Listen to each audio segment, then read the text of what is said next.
All right. Good morning, everyone. So I do not have the energy to follow up Major Wright. I spent it all last night at the Clubbies. So if you guys were there, saw my jacket. It's pretty awesome. But we do have a wonderful presentation here by three fantastic leaders. And I'm super excited to introduce them to you all, although I don't think they need any introduction. So Tyrel Clayton is the president of the New England Gator Club. He is an MFOS recipient, holds a BA in English from UF, and currently works as a software engineer in Boston. We also are joined up here by Kevin Crowsyn. So Kevin, leader of the year last night. Congrats, buddy. Is a Tampa-based digital strategist, award-winning U.S. Army Master Sergeant, nonprofit leader, marketing professor with over 20 years of experience across military, nonprofit, and private sectors. So we are happy to be joined by Kevin. And last but certainly not least, we have Valencia Poitier. So she is a proud University of Florida alumna and accomplished attorney licensed in Florida, Washington, D.C., and multiple federal courts. She holds a BA from UF, an MBA from Nova Southeastern University, and a JD from Barry University of Law. So congratulations. So I'm going to let them take over. They are going to keep the momentum going for Major this morning, and super excited to hear what you guys have. All right. So good morning. I don't know if I can keep that energy going either, but forgive me. I think one of you, I don't know who, got me sick last night. So my voice is a little off, but I'll do my best this morning. So today we are known as Team Dynamic. Why? Because that's the name that David Roundtree gave us and he blamed it on me. But we are going to do our best to talk to you today about rebranding, rebuilding, reigniting, a blueprint for alumni success. They already went through our bios. I guess we should have done this at that point, right? So today we're going to talk about several things. First, we'll be strengthening our alumni clubs and sustainability. Mission drives engagement, events fuel engagement, volunteer leadership matters, visibility and engagement, scholarships and sustainability, brand affects engagement, and long-term momentum matters. So I know a lot of you want to talk about that fundraising aspect. I promise you we're going to get there. I promise you we will. So we'll start off with strengthening alumni clubs and sustainability. Take it away, guys. All right, so the three questions that we wanted to kind of pose, our food for thought questions for today is, first, are you new, rebuilding, or do you just want to go from good to great? And how do we build a large, successful Gator Club and affiliate group if you are already established? And what are the best practices and lessons from those who have done it? So I want to pass it off. We're going to each share kind of our backgrounds, why we're here presenting today, and kind of our personal experiences. And we've come together to really share just some best practices from the last few years of what we've done. So we'll start off with Tyrel. I'm Tyrel Clayton from New England. When I took over our club, I joined as the webmaster because we didn't have a website. And we had like a Facebook page that was mediocre at best. And very quickly tried to grow that. And last year we won Outstanding Club of the Year just through, a few basic principles. And so excited to share those. And then, as we've talked about, we started, we were in a different position. In 2023, we identified, much to the surprise of a lot of people, that there was no veteran associated group within the UF community. So we spent a good year and a half getting that going, and then last year was our first official year. So we're driving right along into year two. So we'll share some best practices and our lessons learned from starting from ground zero. We know there are some clubs out there. There's ebbs and flows. Some clubs go dormant and then they get regenerated, and it's very much a similar path that we took. And as president of the Central Florida chapter for the Association of Black Alumni, my situation was a little different. When I took over as president, I had to literally rebuild our entire chapter from the ground up. So with that came a lot of innovation, right? A lot of creativity. We had to start from the ground up in terms of our board, trying to find people who would fit in with the mission of what I wanted to do in terms of rebuilding. But I had to take the I out of team, right? And put it as we. So we're going to talk about that as well, rebuilding from the ground up. When you have a group that's struggling, or you have a group that just hasn't gotten to where you want that group to be yet, and you're taking it over. So key principle that I want you to take away is that your mission is what drives everything from engagement to fundraising to everything. So my advice to you is have a clear why. This could be anything. It could be scholarships. It could be professional networking. But sit down with your board and really decide, like, what is it that we're trying to do? What is the one thing? And obviously it's everything, but have one thing that you're kind of organizing around. For our club, that's scholarships. But for other clubs, that might be like, no, we want to support people in their careers or whatever. We want to really serve our community in this one specific way, whatever that is, but be able to articulate that mission very quickly and concisely and use it to guide your decision-making. Can you do the next slide, please? So as an example, this is really helpful whenever you're interfacing with anybody in the community. You have a quick elevator pitch. Oh, you run the El Paso Gator Club, which I don't believe exists. I hope all of these are fake clubs. What does that mean? Yeah, we're an alumni club. We hold professional networking and career support events so that alumni are successful in their careers. Boom, everybody knows what that means now. And that's really, really helpful. It really helps for fundraising. Next slide, please. Because you're able to, write an introductory letter. Hi, my name's Bob blah blah. I'm the president of the Boise Gator Club. We hold community service events benefiting elementary school students. We're looking for sponsors for our annual golf tournament. They know who you are. Move on with the rest of your ask. One more. Similarly, board recruitment. Hey, Kevin, would you like to join my board? We're focused on raising money for scholarships. And right now, I need somebody to build my website. I'm looking for a webmaster and social media. And that allows you to really focus that conversation in a way that helps you focus. Yeah, I'm flustered. But yeah, you can focus that conversation really well. And one more slide. This has really practical applications as you're considering decisions. Should we have this event? It's a happy hour at a trendy bar. It costs $2,500 on a drink minimum.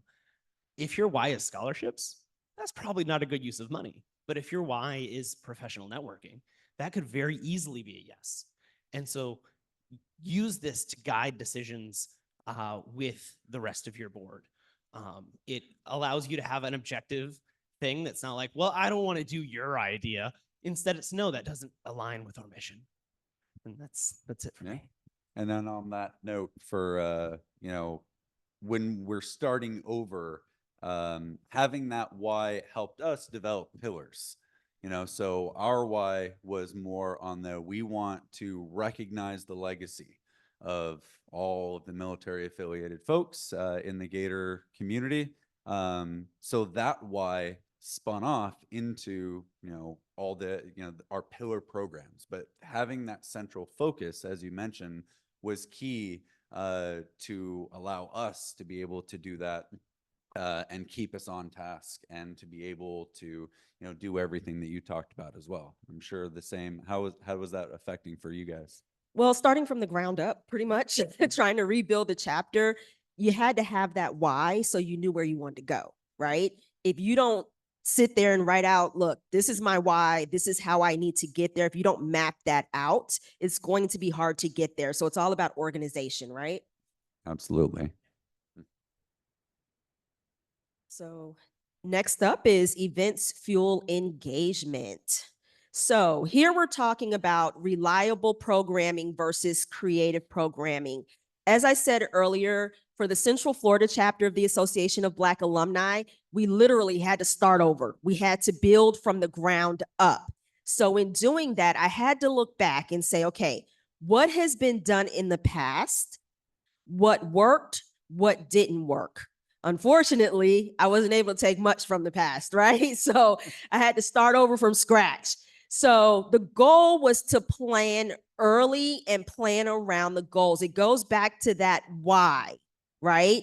Here's my why. Here's what I want to do. Here's how I want to get there. And I've got to get a team on board that's going to help us achieve that goal for the chapter and for the community that we serve, or the communities that we serve, right? So your membership, your desired level of engagement, those are all elements that go into your why and into your goal. So we wanted to come up with some events that fuel engagement, because the reality was nobody was coming to anything, right? And that's kind of embarrassing if you have a program and no one shows up. So what can you do to fuel engagement? Consistency, repeatable events. That's not always going to work, right? Just because we did this scholarship ball in the past does not mean it's going to work now in 2026. So what do we need to do to revamp and to revive, right? So we have to come up with innovative programming. We have to develop partnerships to enhance our programming. So we have our UFAA partnerships. Everybody in this room is your partner. Believe it or not, look around. Before you walk out of here today, I encourage each of you to get a phone number from 3 people that you don't know. Develop that partnership with them. Community partnerships. Look out into your community. What other businesses, what organizations can you partner with? A lot of people love golf tournaments. They love them. Go out there, try to figure out what other organizations have hosted golf tournaments and what groups, what teams have participated in those tournaments. Reach out to them, get them involved with what you're doing. Don't be shy, right? Then there's your network. Tell you now, my network hates me. they hate my guts. Because why? This is why. Every time we do something, I'm sending out mass text messages. Day before yesterday, my text was, I hate to bother you again, but I need you to donate because we're trying to raise money again. They hate me. All right. And I've told my board, I'm not doing it again. I'm not sending out any more text messages because I'm probably going to be without family soon and friends. So going back to that creativity, we came up with things that would allow people to do things from the comfort of their homes, because let's face it, COVID spoiled us, right? We like to sit at home on Zoom. The other part is we also want to come up with things that would help people not just in our community, but alumni as a whole, friends and family. We wanted everybody to come, because you don't have to be a UF grad to be a member of UFAA. I don't know if you knew that, but you don't. All right. And we also wanted to have at least one in-person gathering.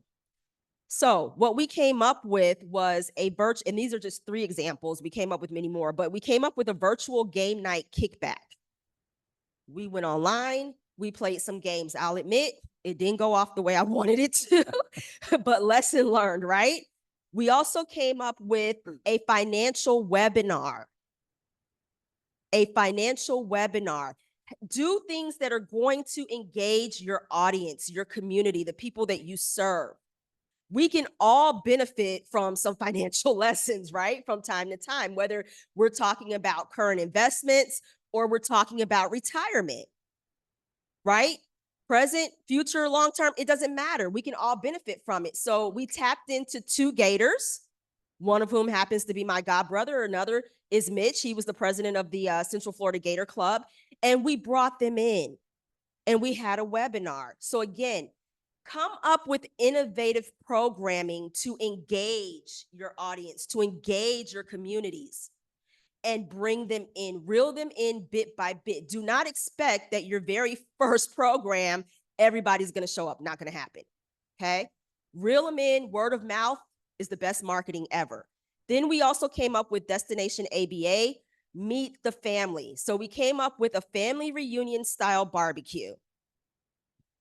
We had music, we had games, we even had a table for the kids. Nobody's left behind. Bring your kids. I'm all about family-friendly programming. I have 2 young kids. I want them to be able to go where I go. I don't like leaving my kids with anybody, a babysitter or a nanny. You go where I go, right? So always make sure, if you can, that your events are family friendly. Again, innovation, know your audience, know your crowd, know the people that you want to market to, that you want to reel in, and draft your programming around them. Yeah, and continuing on that, breaking out of the sports mold. You know, we all love watch parties, but you know, all the examples she gave were not sports oriented. You know, and each of you has a different market. There's something unique about every Gator Club. There's something unique about every affiliate group. So what we did for ours is we learned that you know, every year UF has the Saluting Those Who Serve game. And we're like, great, that's built in, right? That's already something that's pre-existing that targets our community. So we built our entire weekend around that game because there was already something there. So we could use that Saluting Those Who Serve game as an anchor. And we realized, yeah, we really want to do recognitions, you know, as we talked about in the Y slides. So in our first year, we started the Gator Military Awards. So we recognized a top military family member, a active duty service member of the year, a veteran of the year, lifetime service awards, you know, and that was something that was not, you know, we anchored it to a sports game, but it became its own thing. So now we're 2 years in, we just had our second event in November. But that's something that, you know, just as another example of non-sports programming, and that's that reliability that that Valencia, that's something we could do every year. And now we're a couple of years in, people are expecting it. You know, now they know, okay, more people are applying. You know, they're being seen as more prestigious. And then we also launched the Gator Military Hall of Fame in conjunction with the awards. And then Mr. Emerson of the building that we're in was our first inductee, and we were fortunate to have his grandson actually come to our event and accept the award. And you know, that was excellent community engagement. It wasn't sports related, and it's something that's consistent and reliable, that it is engaging and interesting, draws attention. And then by probably not a coincidence, every November after we do those events, we've been fortunate to get some pretty substantial anonymous donations to our scholarship funds. So it definitely gets people's attention and does pay off.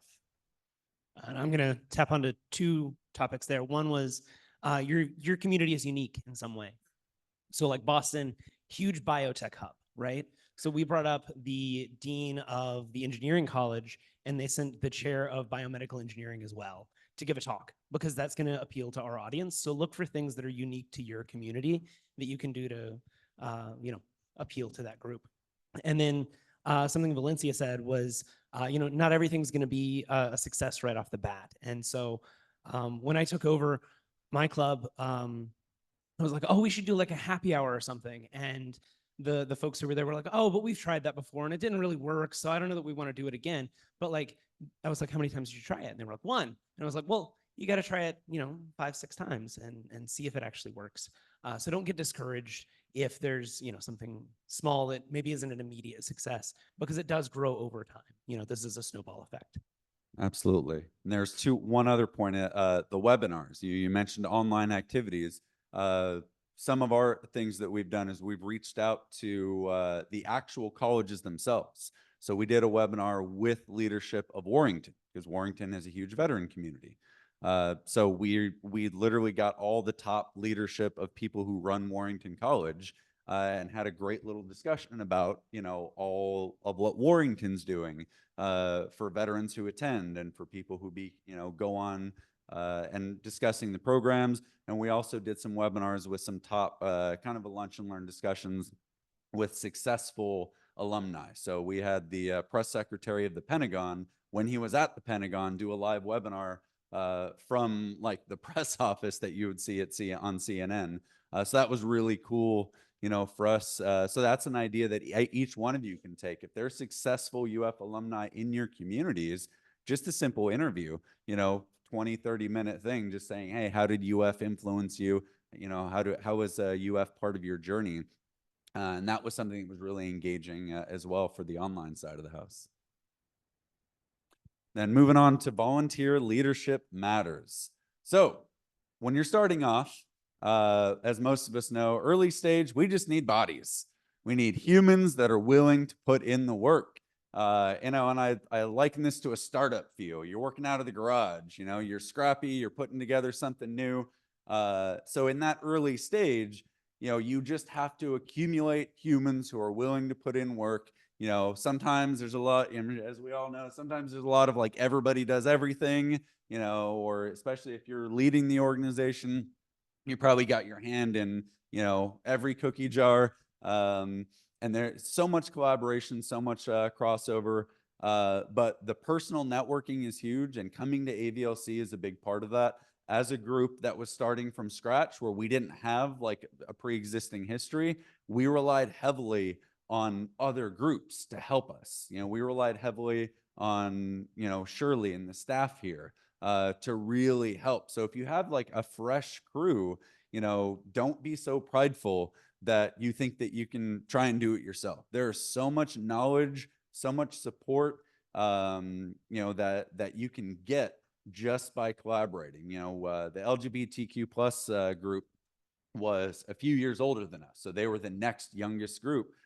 They were hugely helpful for helping us with, you know, getting our finances sorted. And, you know, we reached out to ABA for support when it comes to like, hey, we're planning our first event. You know, you guys put on awesome events. So we got, you know, advice from them. So really relying on your own personal network and extending that network at AVLC. And then once you hit a certain point, I said, you know, it's like when a startup gets seed funding, right? You're not working out of a garage anymore. Now you got office space. Now you have to know when to make that pivot, because once you start, you know, you get funding and your programs are established, you can't operate like a startup anymore. You know, you can't operate where everyone's doing everything and, you know, it's kind of chaotic. You're building a plane in the air. There comes a point where you have to know, okay, now it's time to pivot. And sometimes the people that got you to the dance, they might move on. You know, that's the nature of this. We're all volunteers. You know, for us, we have 4. You know, in 3 years, we only have 4 that are part of the original founding group. But the new people we have are, you know, awesome. You know, we have a full board of 11, and part of that was the formation of committees, aligning skills and interests, but also you have the flexibility and freedom to create whatever board titles you see fit. So it's not, you know, there's only like 4 or 5 that you are mandated by UFAA to have, you know, your secretary, treasurer, president-elect, right? So part of that growth was, okay, now that we're really specializing and we're putting people into these roles, we need to figure out what the best roles are. You know, our first run up when we were starting up, a lot of those roles don't exist anymore because they sounded like a good idea at the time. But then as we started growing and started, you know, people tried to start operating within those roles, we're like, yeah, this isn't effective. This isn't going to help us get to our ultimate goal. So we would scrap it and create a new role. And by, you know, mixing and matching, basically be willing to pivot, be flexible. Everything that you build, don't be so prideful to think like, oh, it has to be this way. Because as you grow, you know, you're building the plane in the air when you're in this situation. So now we're really comfortable to where we have 11 roles, but each of those roles has a very specific purpose and a very specific individual goal, which was, you know, 180 degrees from the early stage when it was just, hey, here's a handful of people, everyone does everything, go. And then one piece of advice that I would recommend for everyone is we established a parallel board called our advisory board. So these are, you know, some of you have at-large board members. So we set up an advisory board with the specific role of, hey, you might be very busy, but you're very prominent. You know, you might not have the time to dedicate to us, but you can open doors, right? So we started building an advisory board of people, and we would essentially, after we have a board meeting, we would invite them. So some of them would show up, some of them wouldn't, you know, but at the end, we would send out our, you know, board meeting notes. The secretary would compile and interface with our advisory board. And then a lot of times the advisory board members would be like, oh, I can help with that. I can open this door, or I can get a donation, or I can connect you with the right person for that. So essentially having two parallel boards, your main board who's doing the work, and then a side parallel advisory board of, you know, almost kind of like a VIP level. And then we actually started recruiting from the advisory board to the board. So it created almost a feeder system, because a lot of these advisory board members were impressed, and they really got excited about everything we were doing, and we were able to transition them on. And then we, you know, are very blatant and open, and it's not stealing, but we recruit people from other groups. ABA, one of the absolute best communicators. I'm going to give a shout out to Toby King. She's won awards. ABA's won communicator of the year award. Her spouse is, or her significant other, is a military veteran, and you know she's been crushing it with her time in ABA. She's on our communications committee. You know, our scholarship committee and our joint scholarship, which we're doing another session on, we relied heavily on LGBTQ plus because they have their scholarships person is also a military spouse. So this is a recruiting ground. Everyone in here is a potential, especially when you're the affiliate groups. Anyone who's on an affiliate group board, if they are in your area, definitely, you know, and if you are an affiliate group, any board member in here is a potential future board member for your group. You know, so recruit for talent and capabilities when the time comes. That's not the startup phase, but you got to build the bench, you know, so internally, externally, advisory board. And that's been really effective for, you know, for us to build in such a short time. Next slide.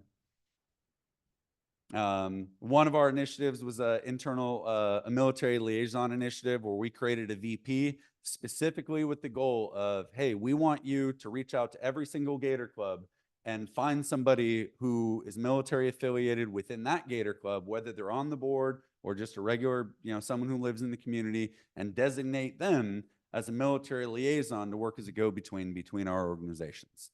That has been a cool one, because now all these liaisons, if they're involved in their local club and they start, you know, becoming a good go-between, that's another bench for us. That's another recruiting ground. Hey, if this military liaison is crushing it and starting to create a lot of collaboration between us and our local club there, that's a potential board member. You know, and obviously you know, some clubs you don't have a choice, but we're really big on term limits and have a strategic churn. Plan out the next, you know, at least the next president, if not the next two, you know, have in mind of as we groom people through. But I'm sure you guys have some similar experiences. Yeah, I just want to add to what Kevin just said. Remember what I said earlier, there's no I in team and there's no I in we, okay? Your board is not just about you. If I didn't have on these heels right now, I would jump up and down to nail it in your brains to let you know it is not all about you. It's not just about you. You've got a whole board. Delegate. Don't take it all on yourself. Delegate. Number two, listen. Again, it's not all about you. I know you have some good ideas. I know you do. Because we're all UF grads. We're smart, right? We're the upper echelon, as they say. But it's not all about you. You're not going to always be right, and you don't know everything. Listen to your board members. Outside of them, listen to the people that you serve.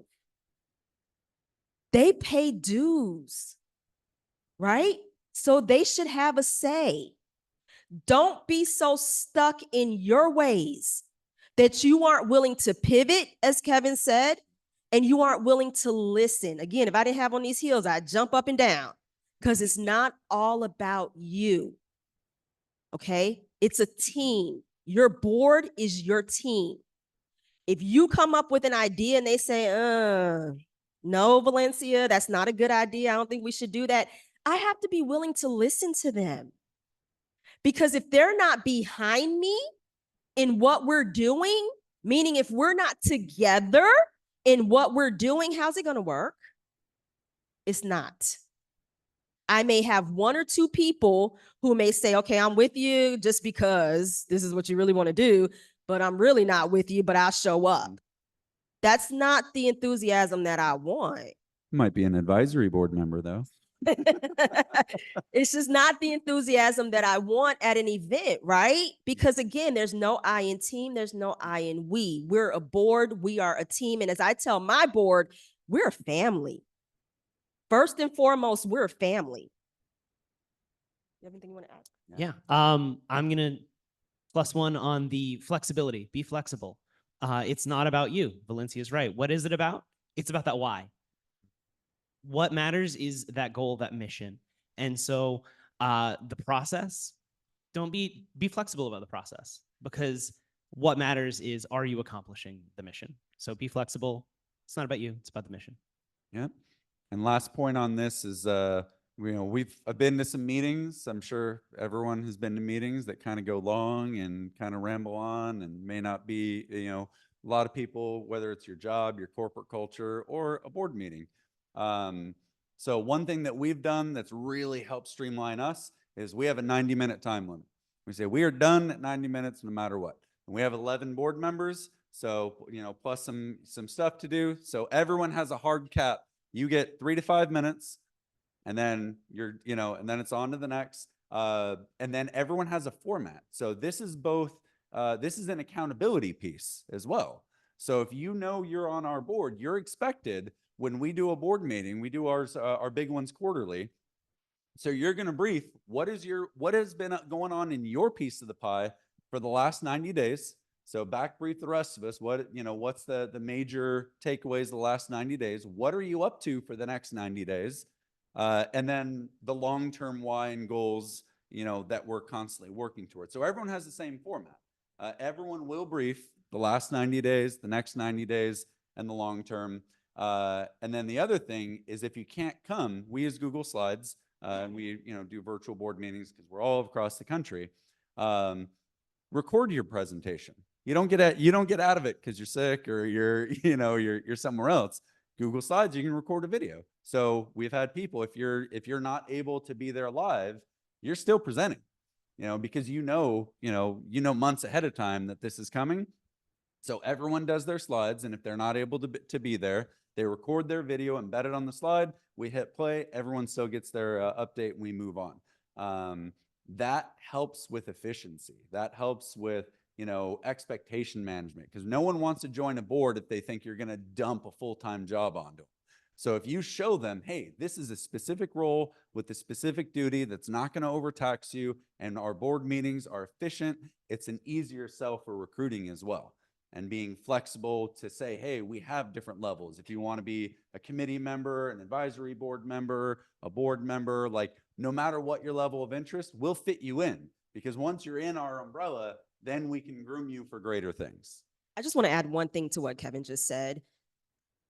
Be considerate of your board members' time, please, and their jobs. Most of us, if not all of us, are working full-time jobs. There's no reason you should be calling a board member at, 10:30 in the morning to have a 2-hour conversation about something that could have waited, right? To be respectful of them, their job, their time. Most of us have families. What you should do is send a text. Hey, I need to talk to you about XYZ, nothing urgent. Get back to me when you can. I know you're at work right now, but let me know a good time that you're available to chat. Or maybe even send me 2 or 3 times that you're available, and I'll choose one that's mutually convenient for both of us. Be considerate of your board members. Because I'll be honest, I hate nothing more than to be called while I'm on my job about something that could have waited while the kids were in karate and I'm sitting in my car waiting for them doing nothing. We could have talked then. Okay, so be considerate, because if you're not considerate and you're treating them like they're your employees, guess what's going to happen? They're going to run. They're going to quit. You're going to lose them. You don't want that. They're exactly right. Yeah. All right, visibility and engagement. This is something that we talk about a lot, but something that has been a focus, as I talked about, our why, is storytelling. Storytelling has been essential to almost every cornerstone that is what made our organization successful and how we've been able to scale. It's so much more engaging to have a name and a face, and every one of us has a long history. There's 525,000, out there. So no matter where you are and how big your Gator Club or affiliate group, there's amazing stories to be told within your own group. There's amazing stories to be told in the history. Dig into the archives. We've got a couple folks that we've just dig in and start Googling and Wikipedia and stuff, and we're gonna find some people. So focus on storytelling really has helped with our stuff. So some examples, as I mentioned, William Emerson started off as a social media story. We were researching stuff for Pearl Harbor, and we're like, oh, we want to make a post about Pearl Harbor, and we just came across a story. Well, William Emerson, he was so distraught about Pearl Harbor that he slept on the steps of the post office. That's how he enlisted, back then. He slept on the steps of the post office that night when he heard what happened in Pearl Harbor, and enlisted the very next day and went on to be a pilot in World War II.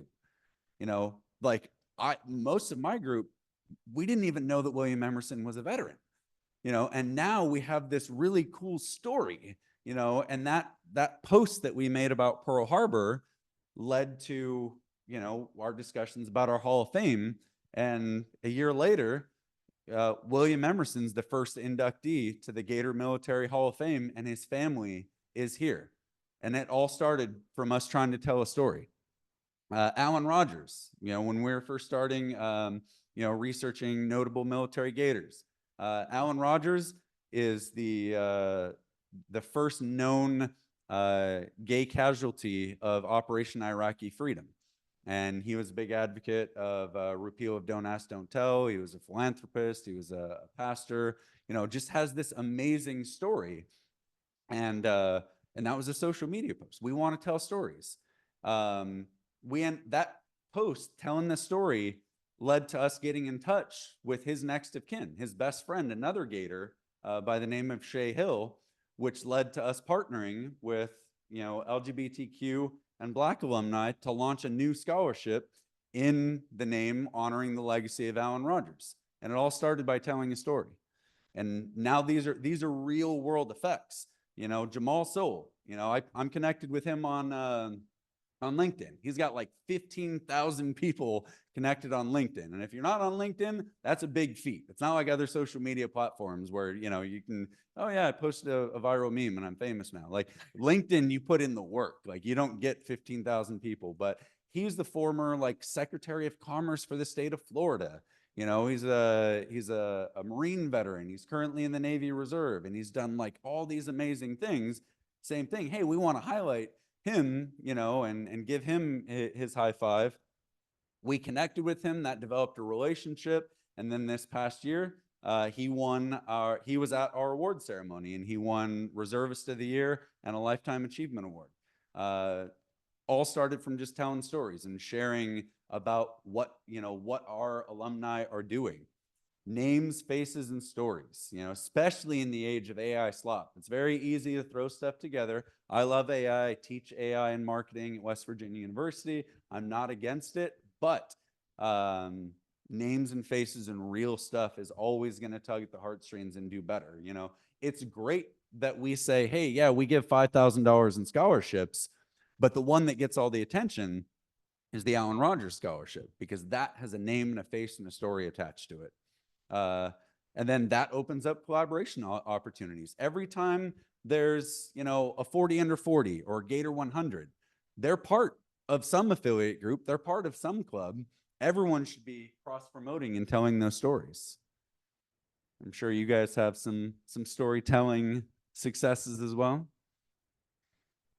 Or, no, Well, I'll say Jamal has actually been, we featured him through our newsletter with the Central Florida chapter of ABA. So he's a pretty big deal in Central Florida. oh yeah. Yeah. But just to take away, think about how can you tell stories and how can you feature real people, and so much can come of it. So on to scholarships and sustainability. Yeah. All right.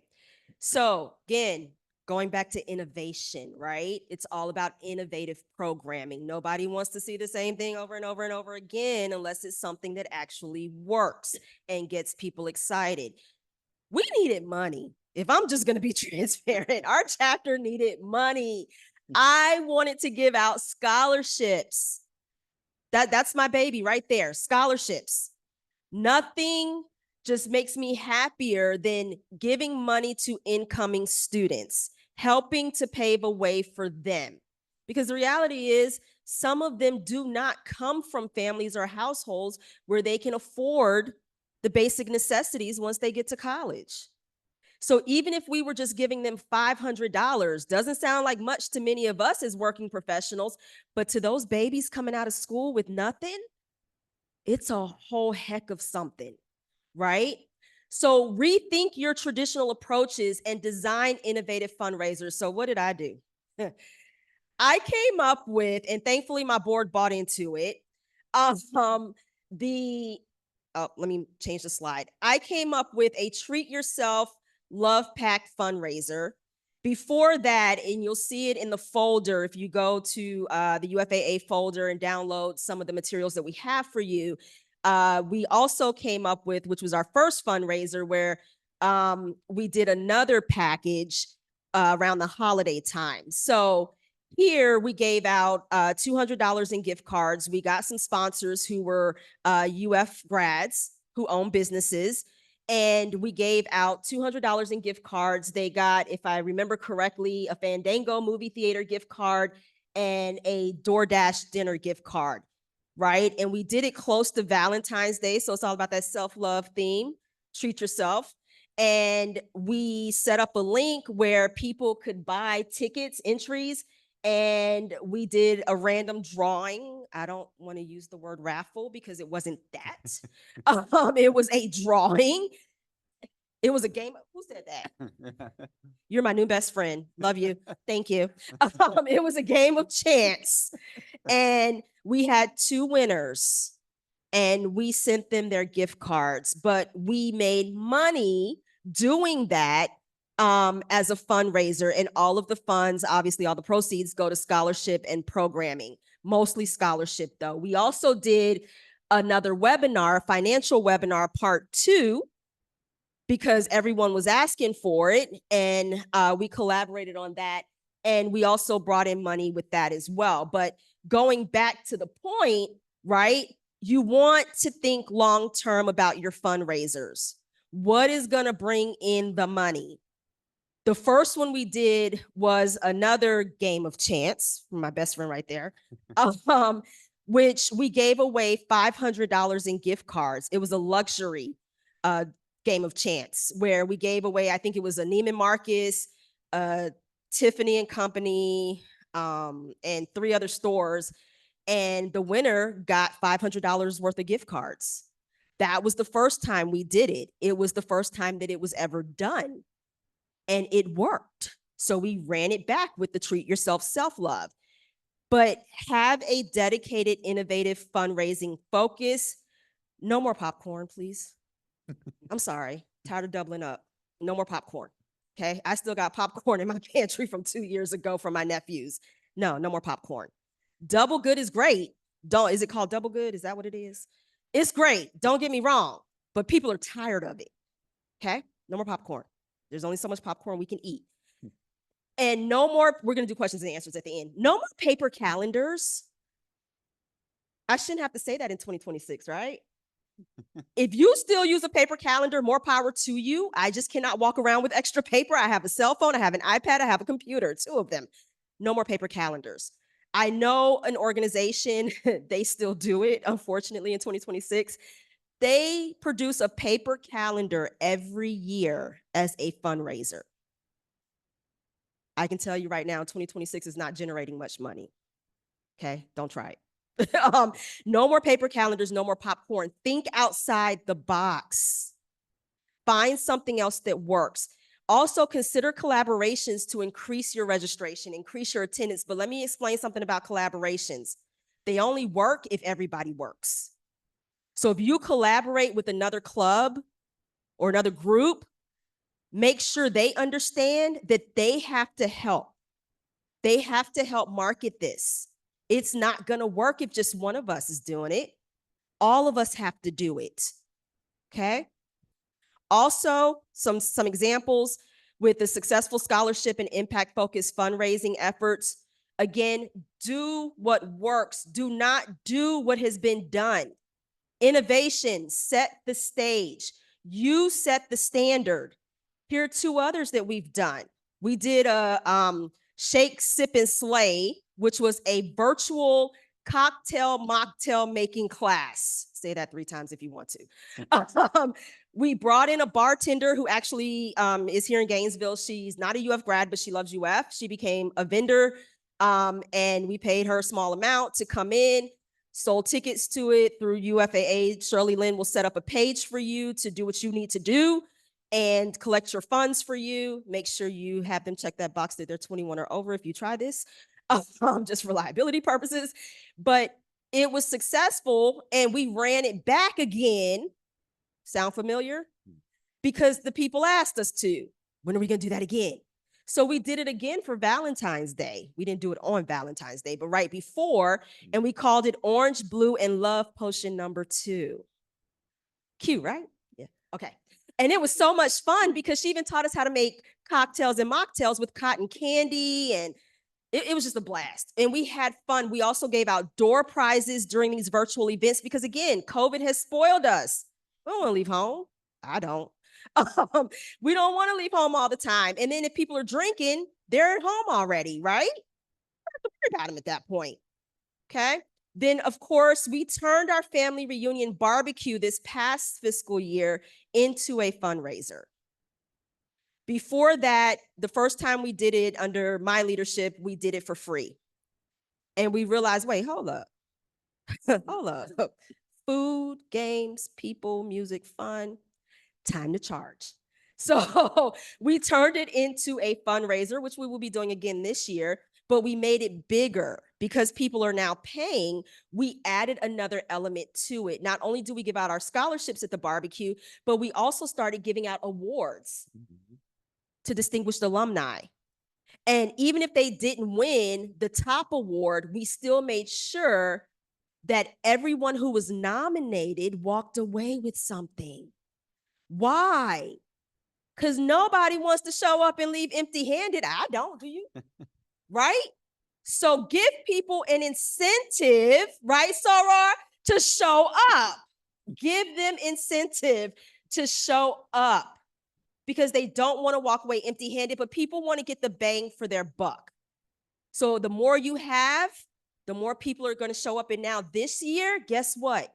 We've got to find another park and a bigger pavilion because it's become too big for us at the park that we were at. Okay, and that's the right there. That's the first one that we did, the Lux shopping spree with the $500 in gift cards that we did. Again, think outside the box. Next up is brand effects engagement. I think this is me again. Sorry.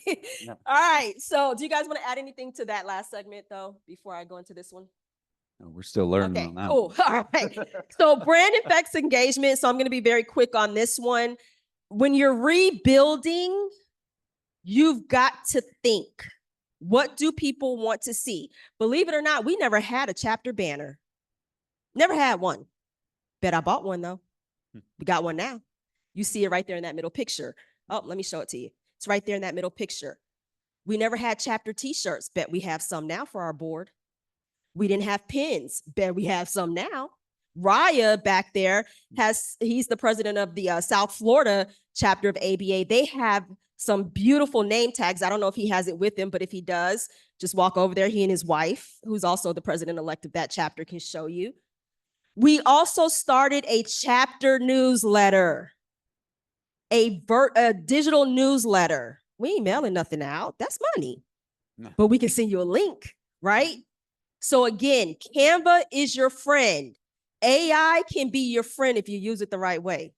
Okay, don't be on there doing stuff for work on AI. But your branding is implied through consistency. Have a set timeline of when your newsletter is going to go out, right? Brand before launch. Know how you want to do it before you do it. Give your social media director or VP of social media a timeline, or have them come up with a timeline. Again, don't just set the stage, be the stage. Quick anecdote I want to throw in. So we used AI to create our first logo because it was just a handful of us. And then we had to pivot and rebrand because AI, we're like, oh, we want a gator carrying a flag. Some of you might remember our old stuff, right? As a gator carrying a flag, that'd be cool. Turns out the flag that AI generated was the country of Liberia. So that was our Liberia era. So we actually paid it. We paid out of pocket for a full rebrand and have a cool new logo and shirts, just like she was talking about. But be wary of that. We had to pivot from a strange AI creation that didn't work out too well.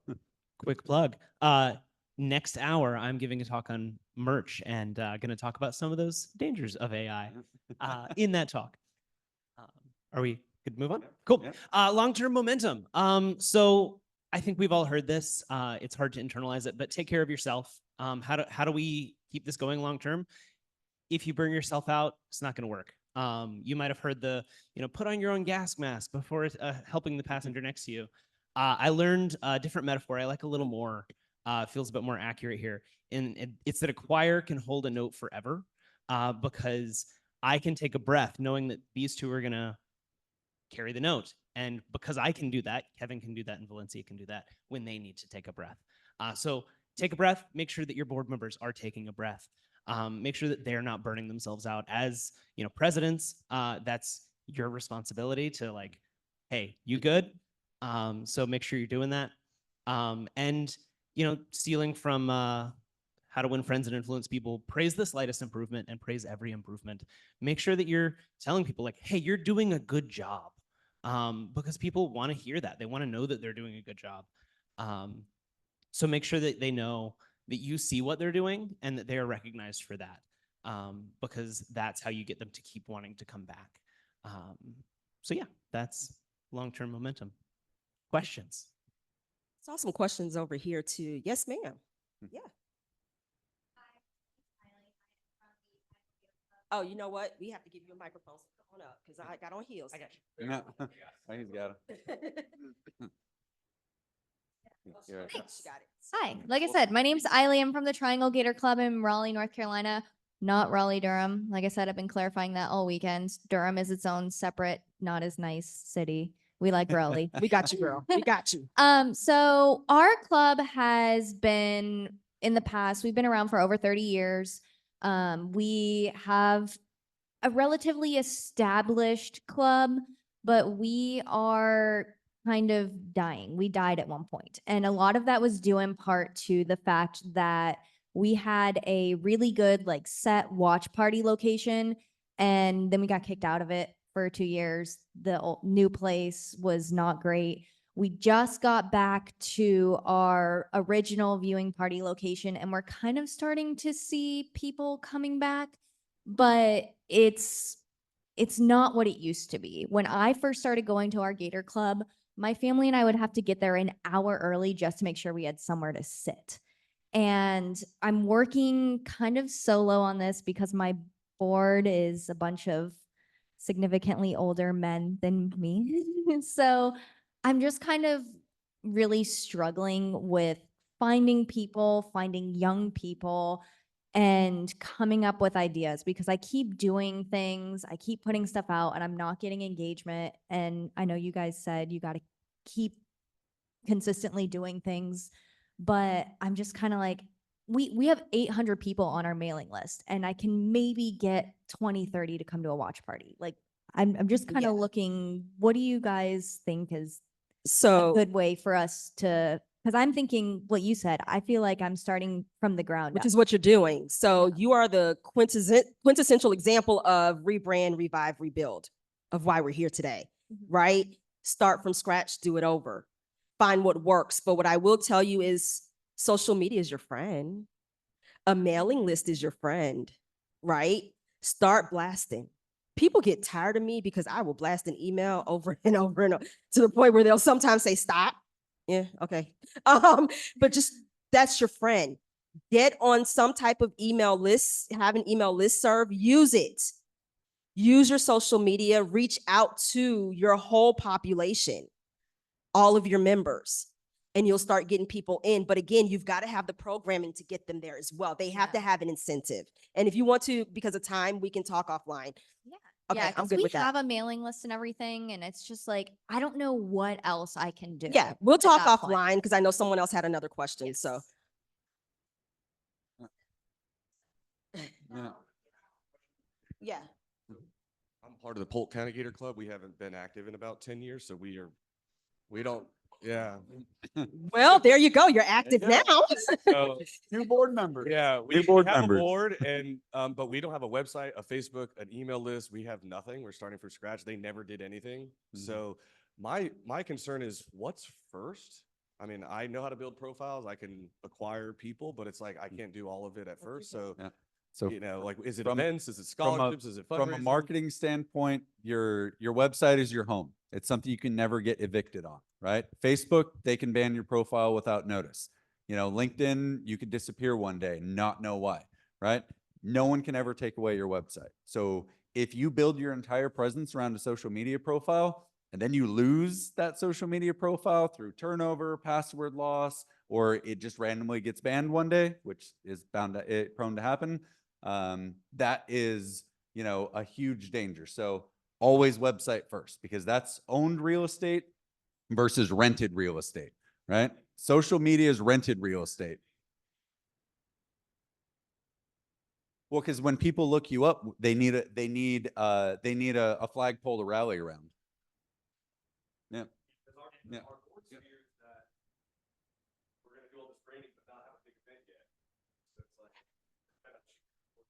Then the website just sits there and then it's ready whenever you need it. I know we're running short on time, so Yeah, and I'm putting but, our contact information up here one by one. So go ahead and write down our phone numbers and our email addresses and just contact us with questions because we are running out of time. But I think we have time to take one more. I've got a quick question here. On the brochures, on the marketing aspect, did you do that yourself? Was that I did. partnered with somebody? Because No, I did it myself. Canva's my best friend. I have an MBA in finance and marketing, so I kind of put that little marketing brain to work. But how much do you charge?